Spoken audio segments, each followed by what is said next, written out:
السلام علیکم سامعین و ناظرین۔ اداکارہ رمشا خان اور خوشحال خان کی شادی کی خبر لیک، اور اس خبر کے 100% درست ہونے کی تصدیق ہو چکی۔ اس خبر کے بعد اداکارہ کا غصہ شدید بھڑک اٹھا۔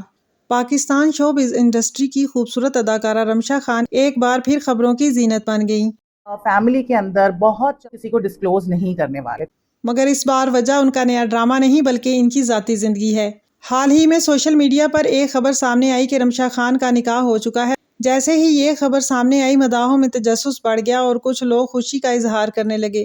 لیکن اصل کہانی تب سامنے آئی جب خود رمشا خان نے اس معاملے پر رد عمل ظاہر کیا۔ ذرائع کے مطابق رمشا خان ان کے نکاح کی خبر لیک ہونے پر شدید ناراض ہوئیں اور انہوں نے سٹوری بھی شیئر کر دی، کیونکہ یہ ان کی پرائیویٹ زندگی کا معاملہ ہے جسے بغیر اجازت پبلک کیا جا رہا۔ کہا جا رہا ہے کہ ان کے نکاح کی تصدیق تو ہو گئی، لیکن وہ اس خبر کو خود اپنے طریقے سے شیئر کرنا چاہتی تھیں، نہ کہ اس طرح سوشل میڈیا پر اچانک لیک ہو جانے کی صورت میں۔ انہوں نے اپنی سٹوری میں لکھا کہ لوگوں کو میری پرائیویٹ لائف کو ڈسکس کرنے کی ہرگز اجازت نہیں۔ میں نے ہمیشہ اپنی پرائیویٹ لائف کو پرائیویٹ ہی رکھا ہے اور میں اب بھی یہی چاہتی ہوں کہ میری لائف پرائیویٹ ہی رہے۔ جن لوگوں نے میری پکس بغیر اجازت شیئر کی ہیں، انہیں چاہیے کہ وہ میری پکس اپنے اکاؤنٹ سے ڈیلیٹ کر دیں اور مزید پوسٹ نہ کریں۔ انہوں نے کہا کہ وہ اپنی شادی کی خبر اپنے فینس کو مستقبل میں خود دیں گی۔ یہ سٹوری پڑھنے کے بعد فینس کو یقین ہو گیا کہ لیک ہوئی خبر 100% درست تھی۔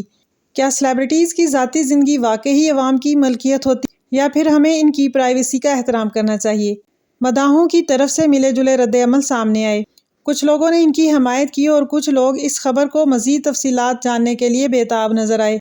سوشل میڈیا کے اس تیز رفتار دور میں خبر کا پھیلنا آسان ہے، مگر کسی کی نجی زندگی کا احترام کرنا بہت ہی ضروری ہے۔ کسی کی اجازت کے بغیر کسی کی پرائیویٹ لائف کو کبھی بھی ڈسکس نہیں کرنا چاہیے، چاہے وہ کوئی عام شہری ہو یا پھر سیلیبریٹیز۔ ہر کسی کو اس کی پرائیویٹ لائف میں خوش رہنے دینا چاہیے۔ اگر آپ کو آج کی ویڈیو پسند آئے تو اسے لائک کیجئے، شیئر کیجئے اور کمنٹ کیجئے، اور اس طرح کی مزید خبریں دیکھنے کے لیے میرے چینل کو سبسکرائب کیجئے۔ اللہ حافظ۔